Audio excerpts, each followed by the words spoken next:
let's split up here. I'm going to check on what's happening with the Spina. You know how it is. There's some things you just need to be there for yourself. You still have energy for that, Navia? Paimon's already beat. Just head back to the Fluvsandre and have a rest then. Thanks for keeping me company all this time. I'll depart as well. Thanks for your hard work today. Rest well, everyone.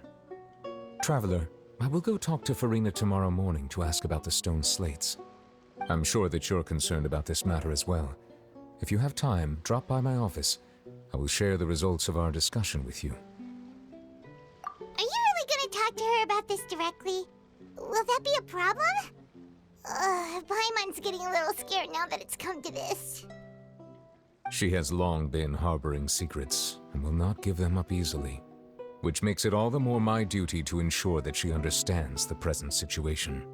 All right, we'll leave it in your hands then. You're probably the best person to talk to her anyway. I will be carefully considering my words tonight. Traveler, Paimon, our safe house at the Fluvsandre is always open to you as ever, so please don't think you're an imposition. All right, I'll be on my way then.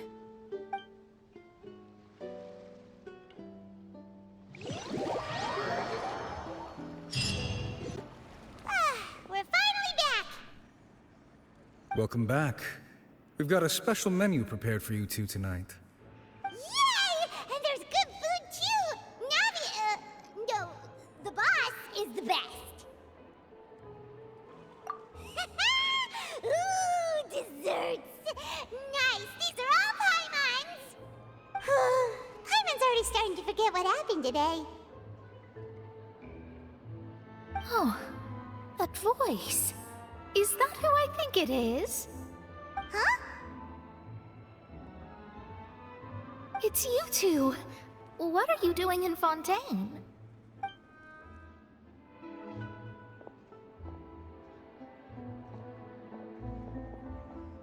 Mona?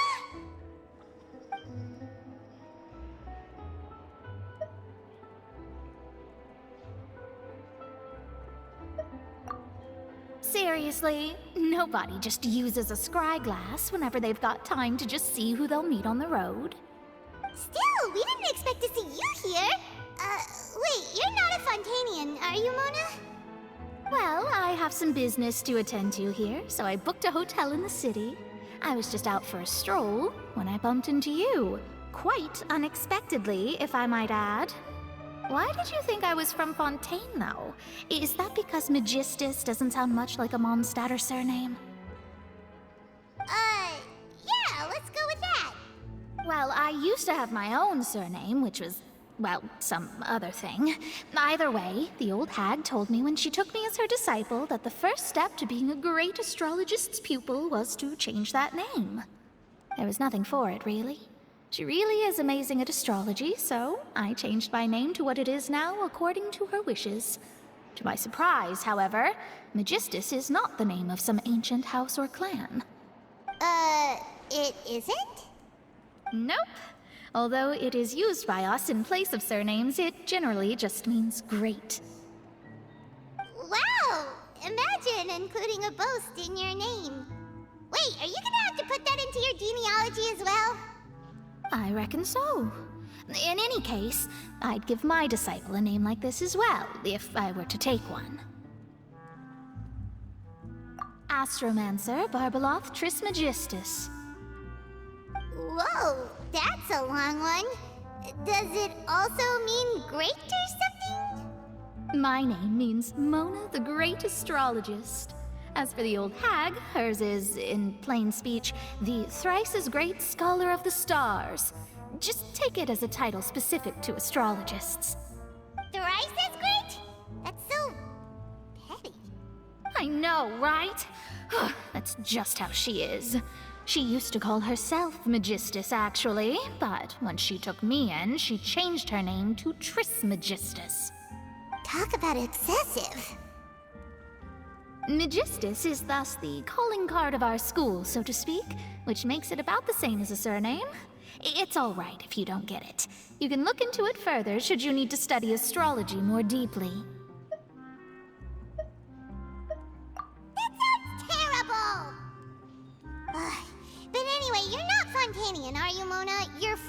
Mondstadt, right?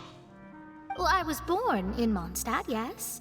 My parents migrated to Dorman Port, and I traveled with the old hag for a while, after which I settled down in Mondstadt City.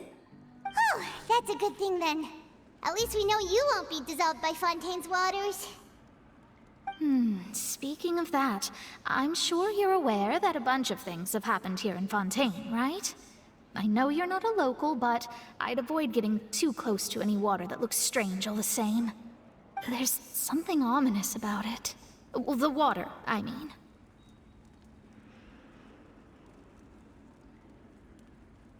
That was the main reason, yes.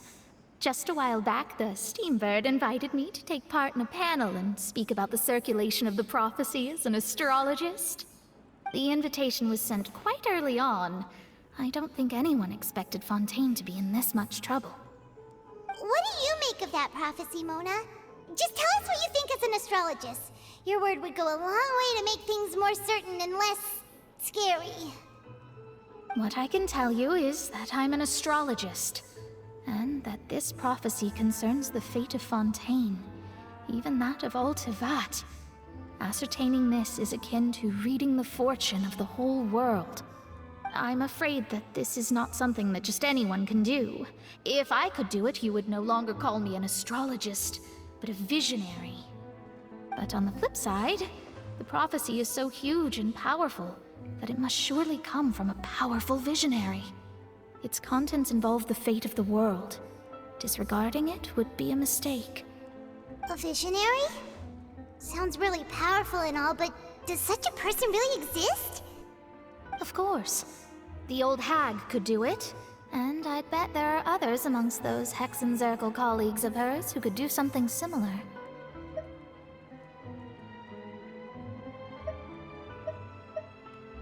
Huh? Are you sure? All right, I'll help you. It isn't often that I see you with such a serious look on your face. I'll tell you once I hear back from her. Thanks, Mona. You're amazing as always. Oh, well, this is something only I can do after all. So yes, your praises are quite welcome. That's the greatest of astrologists for you! Of all the people we know, you know the star's the best! Indeed, indeed. That's the spirit. Oh, sorry. I came to see what all the commotion was about. If there's anything you need, do not hesitate to inform the Spina di Rosula. Oh, whoops. Guess we were getting a little too carried away there. Well, I'll go tend to my own business now. If I receive any news, I'll be sure to come find you two again. And there she goes, quick as rushing water. And here we are with the Spina guy giving us suspicious looks. Right, but we were able to recruit Mona's help, didn't we? Our Fontanian friends will thank us someday.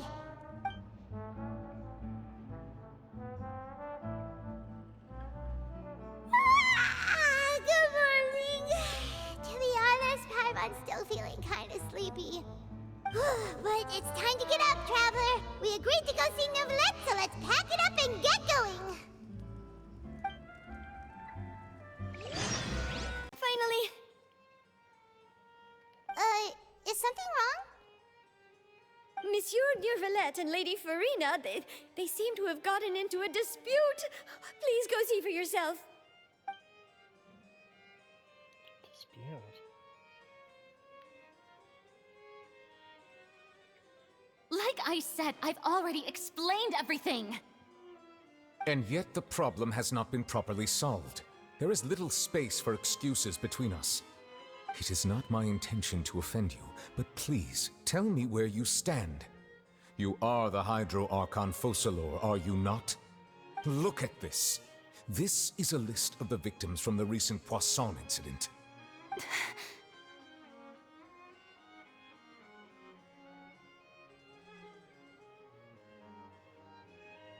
You mean... they're all... We did not arrive in time to avert this disaster, and I will not have it happen again. I will say this once more.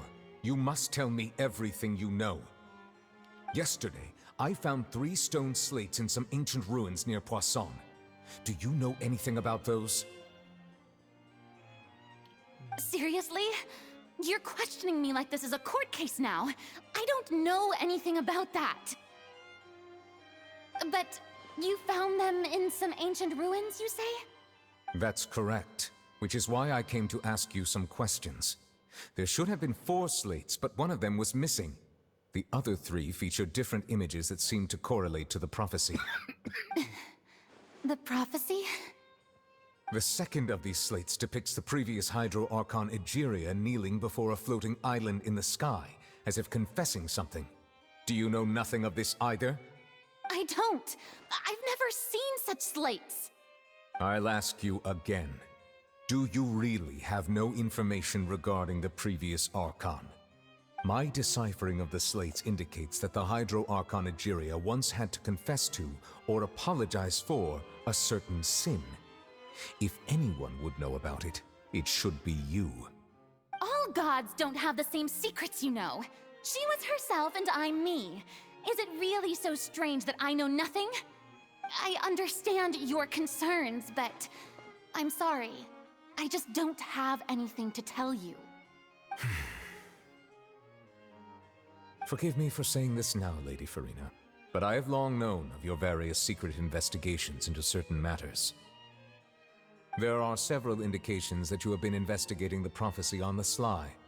This is not strange in itself, considering that you are the Hydro Archon. But it is strange that you should also claim to not know any of Egeria's secrets, as well as do nothing following your inquiries. You have never been as superficial as you have presented yourself to be, nor are you a fool. And yet, your behavior is very inconsistent.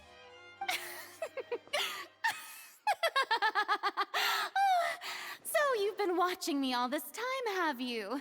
I didn't think you were that type. You...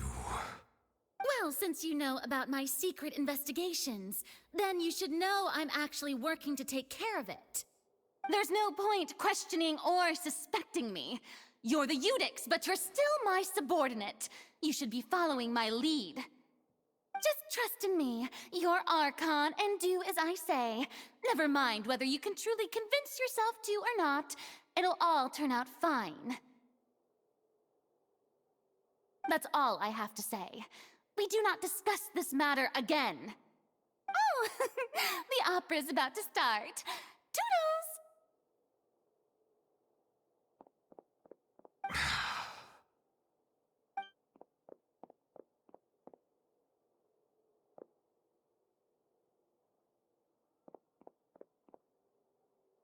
Did Farina not notice us standing by the door? Wonder what's up with her. She was smiling. Huh. She didn't seem in the mood to care if we were listening in or not.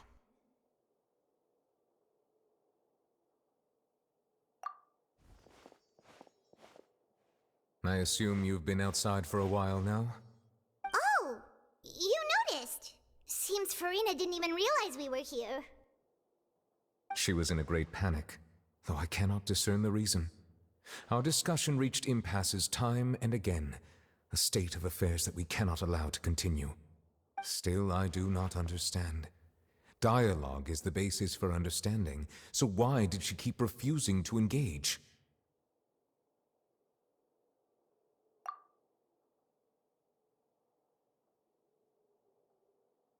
Everyone in her inner circle has noticed that she is hiding some secret.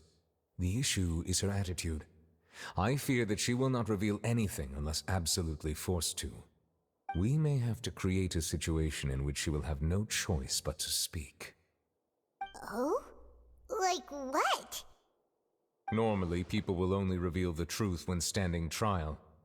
Perhaps we must have the Hydro Archon experience just such a scenario. But Farina's seen so many trials, and she's really good at dodging questions. How do we make sure that she won't just slip away at the first chance she gets? We will need to consider this thoroughly, join forces with various parties, and then do what we can. If at all possible, I would prefer to recuse myself from this affair, but we must prevent the prophecy from coming to pass. This may be cruel to her, but all Fontaine is in crisis. The information a god possesses is too precious, and so we must take a chance on this. But who will lend us their aid to do such a thing?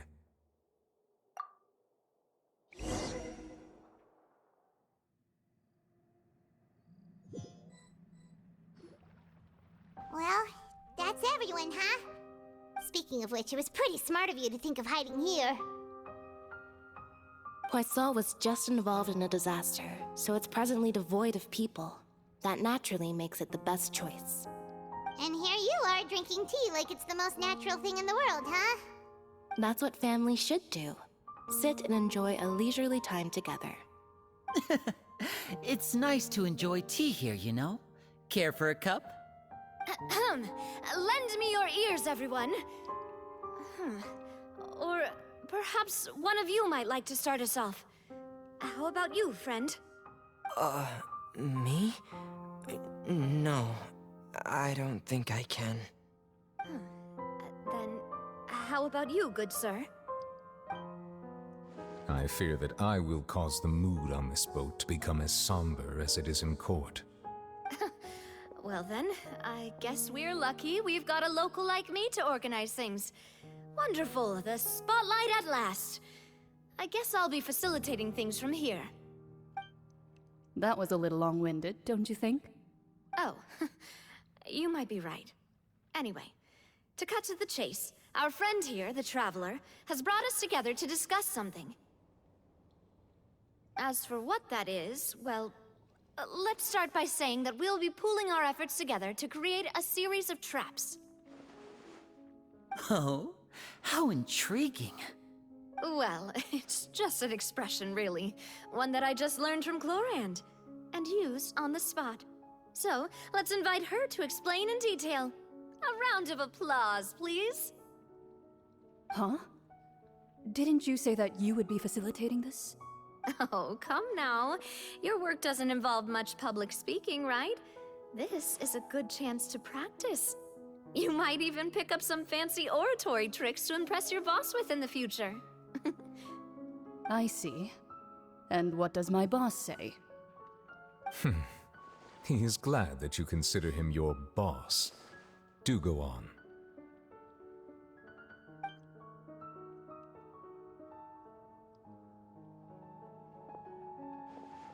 In that case, do any of you have experience hunting?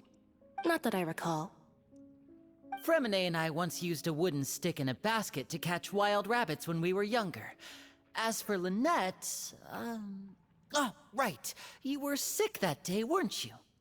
I've also gone diving to catch some fish before. Does that count? I'm afraid not. You may or may not have heard, but Fontaine once played host to a group known as the Marechaussee Hunters. Though that was their name, they did not hunt animals, but rather various monsters left behind by the ancient dynasty of King Remus. Today, Fontaine's monster population has already thinned greatly, so the hunters have blended back into society, taking up arms in other lines of work. They even left a unique methodology of hunting in their wake. A trap comprises of the following components: bait, a trigger, and a containment device. Sometimes a lethal implement will also be necessary to deal with the prey. So, if we were to build a trap together, right now, what would you choose to build it with? For me, I would prefer something basket-shaped. Pigeons and rabbits will see the bait and naturally enter the snare.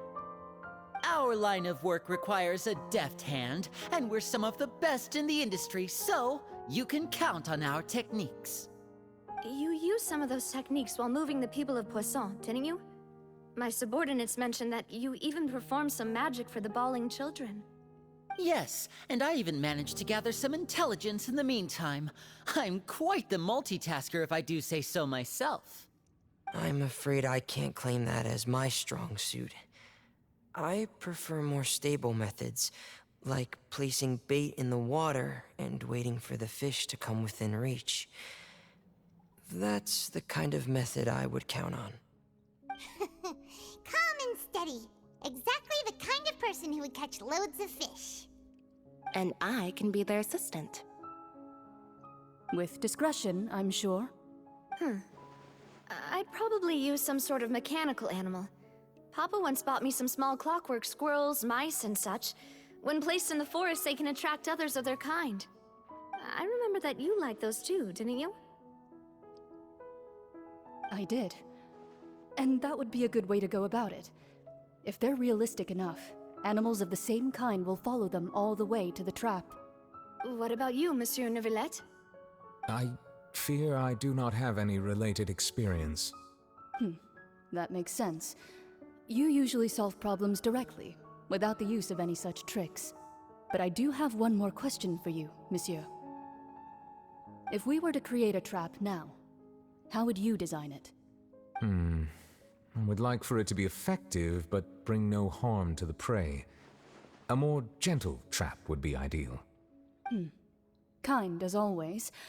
However, our intention doesn't necessarily change the containment device and the type of implement we need. If we wanted to kill the prey in one strike, we would need a powerful implement. However, that also goes for prey that must be captured and safely contained. Wait, why's that?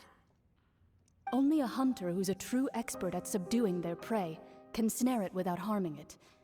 The line that divides life and death is often exceedingly thin. So are we going hunting together? Huh. We hadn't thought of seeing ourselves as hunters. It kinda works, but maybe it's still not the best metaphor. If our means of capturing and dealing with our prey is to put them on trial, then the hunting metaphor is actually quite accurate. But we shall require much more courage than any hunter to judge a god, a being whose seat is an exalted throne. Oh, so that's what's going on. Sounds very interesting.